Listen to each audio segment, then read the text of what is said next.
नमस्कार, knocking-news.com में आपका स्वागत है। आज हम बात करेंगे कि जो मोदी जी ने सेहत के मंत्रालय का, स्वास्थ्य मंत्रालय का नया मंत्री जिनको बनाया है, उनके चुनने के पीछे की काबिलियत क्या है, वो कौन सी वजह है जिसके कारण उनका चयन किया गया।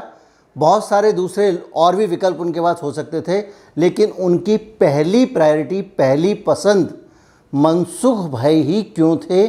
मनसुख भाई में वो कौन से रत्न लगे हुए हैं, वो कौन सी चीज़ें हैं जिनके कारण डॉक्टर हर्षवर्धन जैसे एक पुराने मंत्री को, एक हेल्थ के एक्सपर्ट को एक तरफ रख दिया गया और उसकी जगह मनसुख भाई को लाया गया। बहुत सारी बातें हैं, बहुत सारा बैकग्राउंड है और मनसुख भाई की कुछ फितरतें भी हैं जिनको मैं आपके सामने रखूँगा कि वो किस वजह से, लगातार उनकी गतिविधियां क्या थी जिनके कारण मनसुख भाई मोदी जी की पसंद हो सकते हैं। क्या वो फार्मा लॉबी के लिए काम करने वाले व्यक्ति रहे हैं?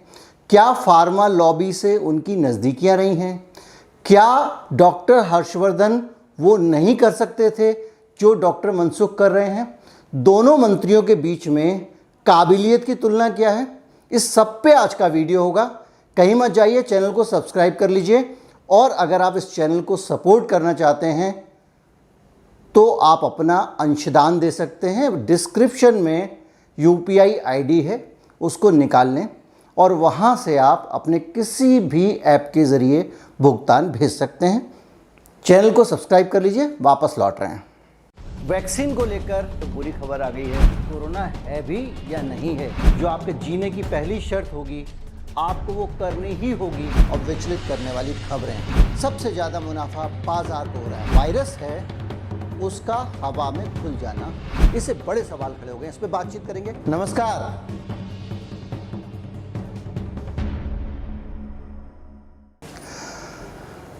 मनसुख भाई मंडाविया का जो आपसे परिचय है अभी तक, वो इन रोचक ट्वीट्स के कारण है जो 2-4 दिन में लोगों ने खोज कर निकाली हैं और आपके सामने रखी हैं।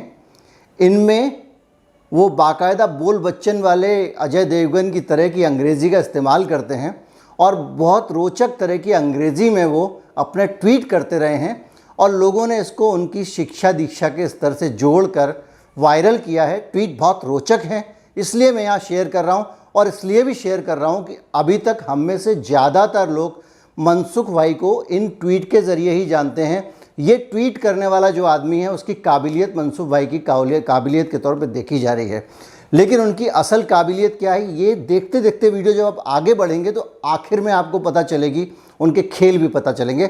सबसे पहले मैं आपको बताता हूँ कि मनसुख भाई की अपनी एक काबिलियत, जो सचमुच की काबिलियत है, वो क्या है, उनका क्या बैकग्राउंड है। मनसुख भाई की पहली बैकग्राउंड, वो मोदी जी के फेवरेट हैं। मोदी जी उनको बहुत पसंद करते हैं और शायद यही वजह है कि सबसे ऊपर जाकर उनको प्राथमिकता मिली स्वास्थ्य मंत्री के तौर पे। मनसुख भाई का विज्ञान से जो कनेक्शन है वो सिर्फ इतना सा है कि वो साइंस के नाम पे पॉलिटिकल साइंस से ग्रेजुएट हैं, पोस्ट ग्रेजुएट हैं पॉलिटिकल साइंस से। भावनगर में वो 20 साल की उम्र में ABVP के कार्यकर्ता बन गए थे। इसके अलावा उनको पार्टी का अध्यक्ष वध्यक्ष बहुत सारी जिम्मेदारियां दी गई थीं। ये उनका शिक्षा दीक्षा का उस वक़्त का स्तर है। मतलब जब उन्होंने पॉलिटिकल साइंस से MA किया होगा तब भी वो कॉलेज में नेतागिरी ज़्यादा करते थे, पढ़ाई कम करते थे।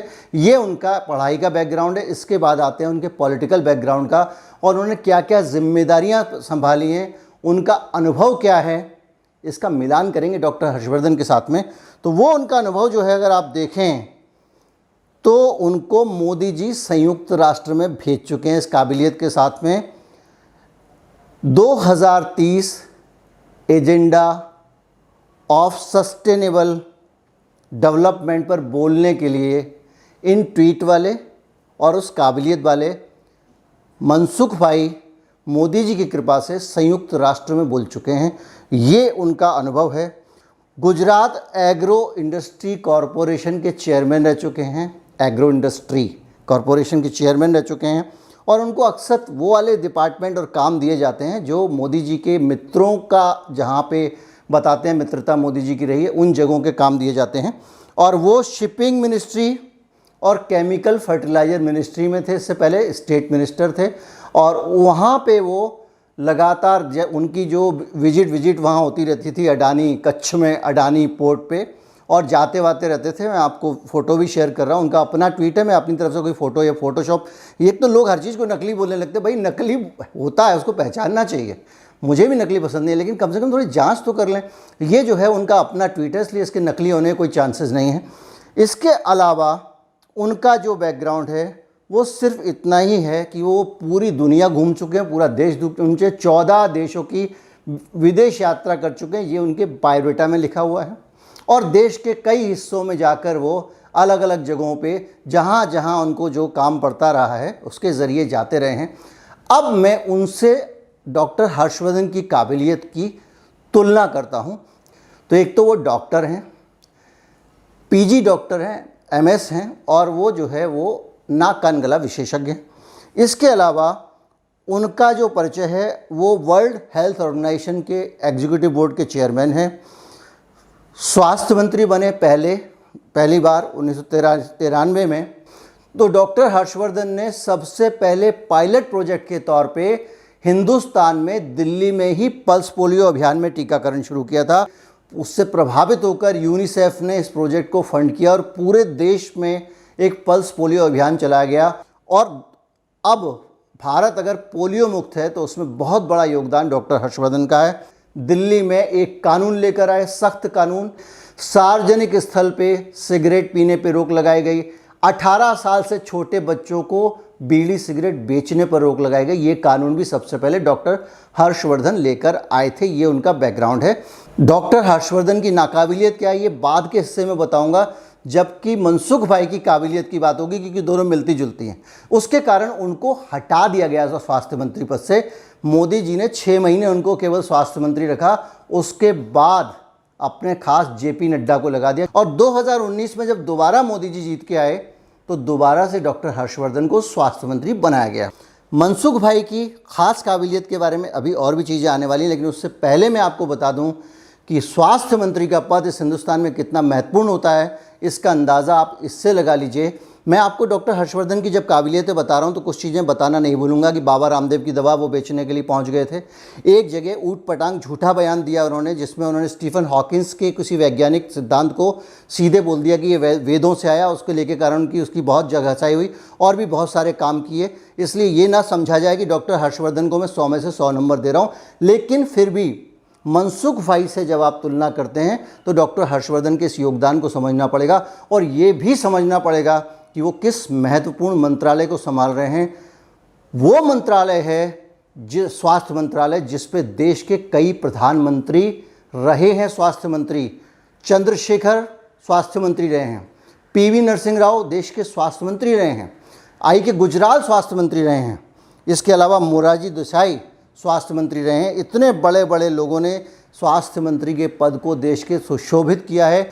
उस स्वास्थ्य मंत्री के पद पर जहाँ पे सारा फोकस देश के गरीबों को स्वास्थ्य सुविधाएं पहुँचाने वाला होता था, मनसुख भाई आए हैं जो कहाँ घूमते हैं। अगर 1 तारीख से आज तक का आप अगर हिसाब लगा लें, जब वो स्वास्थ्य मंत्री नहीं थे, ये रिकॉर्ड पे है, जब वो स्वास्थ्य मंत्री नहीं थे तब भी स्वास्थ्य से जुड़ी फार्मा कंपनियों से लगातार संपर्क में रहते थे। एक मंत्री फार्मा कंपनियों के साथ संपर्क में कैसे रहता था? वो वहाँ पर जाके उनके दफ्तर में, उनके फैक्ट्रियों में चक्कर क्यों लगाता था? इस बात का जवाब सबके दिमाग में चाहिए, सबको चाहिए। मैं आपको बताता हूँ कि हाल में मनसुख भाई स्वास्थ्य मंत्री बनने से पहले कहाँ कहाँ जाकर संबंध बना रहे थे। सबसे पहले मैं आपको बताऊं, एक तो सबसे बड़ी बात यह है कि उनका काम, स्वास्थ्य मंत्री का काम किसी भी तरह से, किसी भी मंत्री का काम प्राइवेट फैक्ट्रियों में चक्कर लगाना नहीं है। प्रधानमंत्री का काम भी नहीं है जो बार बार वो टीका फैक्ट्रियों में चक्कर लगा रहे थे।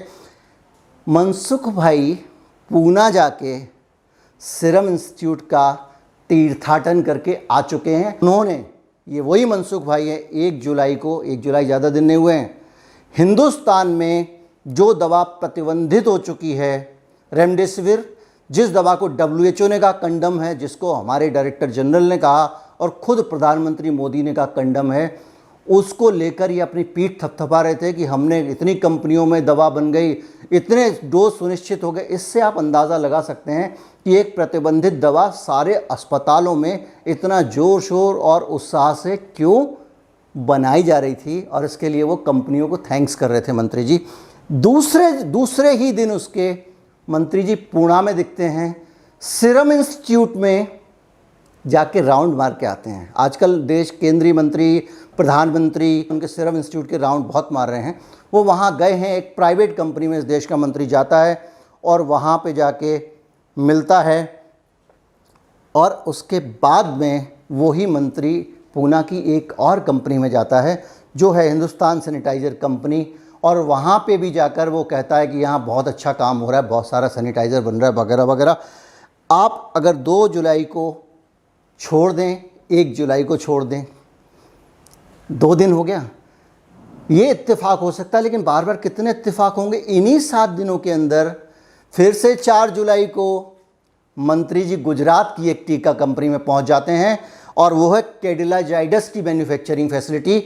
वहाँ पे जाते हैं, वहाँ पे भी दौरा करते हैं, और वहाँ पे भी फैक्ट्री के जो मालिक हैं, जो बड़े लोग हैं, उनके साथ मीटिंग करते हैं। इतना ही नहीं, मनसुख भाई जो है, जो भारत बायोटेक का टीका बनाने वाली जो कंपनी है एस्टर, उसकी भी परिक्रमा लगाए हैं इस बीच में, वहाँ जाके भी मिल के आ गए हैं। वो कौन सी मीटिंग इस देश का स्वास्थ्य मंत्री है जो टीका कंपनियों के पास जा जाकर कर रहा है, फार्मा लॉबी के पास जा जाकर कर रहा है, ये इस देश को जानने की ज़रूरत है। ये बड़ा सवाल है। ये काबिलियत है मनसुख भाई की, जिनके कारण इनको स्वास्थ्य मंत्री बनाया गया। इन सारी चीज़ों के बीच में अब मैं अगर बात करूं डॉक्टर हर्षवर्धन की नाकाबिलियत की, तो डॉक्टर हर्षवर्धन की नाकाबिलियत ये है कि वो ज़मीन से जुड़े हुए नेता हैं। डॉक्टर होने के बावजूद 2 बार बहुत महत्वपूर्ण लोगों को, कपिल सिब्बल जैसे लोगों को, जेपी अग्रवाल जैसे लोगों को दिल्ली की चांदनी चौक से सीट से हराकर सांसद बन चुके हैं, दिल्ली के स्वास्थ्य मंत्री रह चुके हैं। ये उनकी नाकाबिलियत है। और उससे भी ज़्यादा बड़ी इनकी नाकाबिलियत ये है, वो सरल स्वभाव के हैं और किसी से डील वील लेन देन करने की काबिलियत उनमें नहीं है। जो उनको जानते हैं वो अच्छी तरह से जानते हैं। सरकार का जो कामकाज स्पीच कर रहा है, उसके आधार पर अगर लोगों की राय डॉक्टर हर्षवर्धन के बारे में कुछ बनी हो, उसके आधार पर वो उनको अच्छा या बुरा समझते हों, वो अलग बात है। लेकिन डॉक्टर हर्षवर्धन को इंडिविजुअली जो लोग जानते हैं, वो ऐसे व्यक्ति हैं जो गुंताड़ेबाजी वाला काम जो होता है वो नहीं कर सकते। और जब हिंदुस्तान में बड़े स्तर पर वैक्सीन की खपत हो रही हो, सैनिटाइज़र की खपत हो रही हो, दवाओं की खपत हो रही हो, बहुत सारे वेंटिलेटर खरीदे जा रहे हों, बहुत सारे ऑक्सीजन प्लांट लगाए जा रहे हों, उस वक़्त ऐसे मंत्री का क्या काम जो इलाज पे ध्यान देता हो। आज खुद जब कैबिनेट की पहली ब्रीफिंग हुई है तो मनसुख भाई सबसे ज़्यादा जो सरकार की उपलब्धियां गिना रहे थे वो डॉक्टर हर्षवर्धन की गिना रहे थे।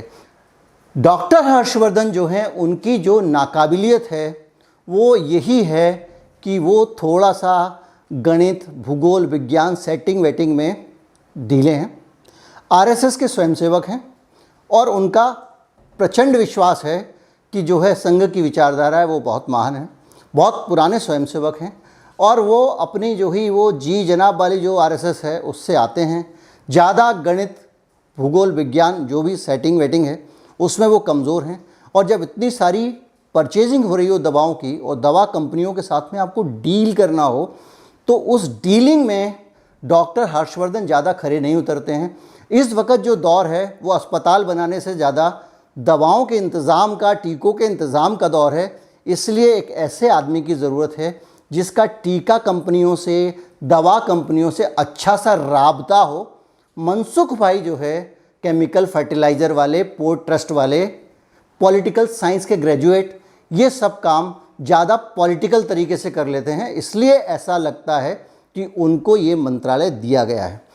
कुल मिला के आपको अब तक हिंदुस्तान में और दुनिया में जो वैक्सीन को लेकर, वैक्सीन के कारोबार को लेकर बहुत सारे जो मैं आपको इशारे करता रहा हूँ, बहुत सारी सूचनाएं देता रहा हूँ, उस दिशा में एक और नई शुरुआत यहाँ होती हुई लग रही है। डॉक्टर हर्षवर्धन को आपने हटा दिया, लेकिन आपके मनसुख भाई कैबिनेट की पहली जब प्रेस कॉन्फ्रेंस करते हैं तो वही उपलब्धियाँ गिनाते हैं डॉक्टर हर्षवर्धन की हैं। वो बताते हैं कितना पैसा अस्पताल बनाने में खर्च हुआ, वो बताते हैं कितना पैसा जो है आईसीयू बनाने में खर्च हुआ, कितना पैसा। वो ये नहीं बताते कि दवा कंपनियों का जो है वो अब, लेकिन ये पूरा गणित बदल जाएगा, क्योंकि अब आप इससे अंदाज़ा लगाइए कि जो है वो हमारे जो नए स्वास्थ्य मंत्री हैं उनकी दवा कंपनियों के साथ में किस प्रकार का संबंध है। और दूसरा सबसे बड़ा सवाल, जो सीरियस सवाल है, वो ये पूछा जाने वाला है कि जो आदमी स्वास्थ्य मंत्री नहीं है वो स्वास्थ्य मंत्री बनने से पहले दवा कंपनियों को राउंड क्यों लगा रहा है। और जब कोई व्यक्ति अगर कैबिनेट में मंत्री बनता है तो प्रधानमंत्री के अलावा कोई नहीं जानता कि वो किसको मंत्री बनाने वाले हैं। ये प्रधानमंत्री का विशेषाधिकार है। ये सूचना अगर पहले पहुंच जाती है एक व्यक्ति के बाद में पास में, वो व्यक्ति जो प्रिविलेज व्यक्ति रहा हो, जिसको मोदी जी ने कई बार मौके दिए हों, और वो मंत्री बनने से पहले अलग अलग टीका संस्थानों में, चाहे वो भारत बायोटेक का हो, चाहे वो आपका सिप्ला जाइडस का हो या पुणे इंस्टीट्यूट का हो, एक हफ्ते के अंदर ही तीर्थाटन करके आ रहा है, मत्था टेक कर आ रहा है, तो आप अंदाज़ा लगा लें कि अंदर ही अंदर इस सरकार की आने वाले समय में प्लानिंग क्या है और इस कैबिनेट का स्वरूप क्या होने वाला है। आशा करते हैं आपको वीडियो पसंद आया होगा, और अगर ये वीडियो पसंद आया है और आप चाहते हैं कि इस तरह की निडर पत्रकारिता, ये बातें कोई भी बड़ा से बड़ा फन्ने का चैनल आपके सामने बोलने की हिम्मत नहीं रखता है, क्योंकि उनको हर महीने बिल बनाना पड़ता है। उन विज्ञापनों का जो उनको मिलते हैं बहुत बड़े बड़े नेशनल चैनलों पे, रोज़ आधे घंटे का विज्ञापन अगर उत्तर प्रदेश सरकार का चलता है तो वो कभी भी बंद हो सकता है। तो आप चाहते हैं कि ईमानदारी से पत्रकारिता हो और पत्रकारिता आपके लिए हो, तो उसका भुगतान भी आपको ही करना चाहिए। जाहिर बात है सब लोग भुगतान करने में सक्षम नहीं हैं। जिनकी अपनी क्षमता नहीं है, जिनके पास में अतिरिक्त धन नहीं है, अपनी ज़रूरतें पूरी कर रहे हैं, उनसे निवेदन है कि कोई अनुदान ना दें। लेकिन बाकी लोग अगर वो अपने पास से कुछ पैसे स्पेयर कर सकते हैं तो हमारा UPI ID है कमेंट में, वहाँ आएँ और अपनी किसी भी ऐप के ज़रिए भुगतान करें। ये वीडियो ज़्यादा से ज़्यादा लोगों तक पहुँचाएँ, क्योंकि ये बातें कोई और नहीं बताएगा कहीं पे भी, ना YouTube में ना नेशनल TV पे। तो आप ही को पहुंचानी पड़ेगी, आपकी जिम्मेदारी है। नमस्कार, जय हिंद।